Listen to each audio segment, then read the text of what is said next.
रहीम। आज Kotla press club की नई तमीर शुदा बिल्डिंग के अंदर आने का इत्तेफाक हुआ।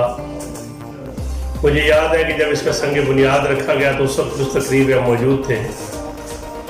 कोटला प्रेस क्लब के हमारे साथियों के साथ ओवरसीज़ पाकिस्तानीज़ ने जो तावन किया है और यहाँ के मकामी अफराद ने, मैं समझता हूँ कि एक ऐसी शानदार बिल्डिंग वजूद के अंदर आई है जो समाजी बुराइयों के ख़िलाफ़ भी जिहाद करेगी, माशरती मसाइल को भी और आम लोगों के मसाइल को भी इक़्तिदार के वालों तक पहुँचाएगी।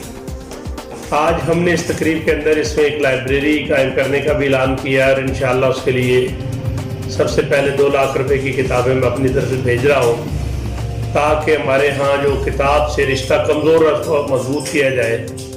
और सच्ची बात है कि इल्म और तहकीक की मुसलमानों का हमेशा ज़ेवर रहा है।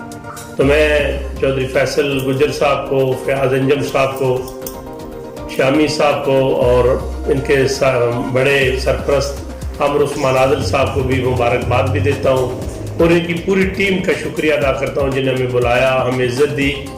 और इंशाअल्लाह कोटला प्रेस क्लब जो है उसका शुमार पाकिस्तान के चुनिंदा प्रेस क्लब के अंदर होगा, इसलिए कि इस टीम के अंदर मेहनत करने का जज्बा और दायिया भी है।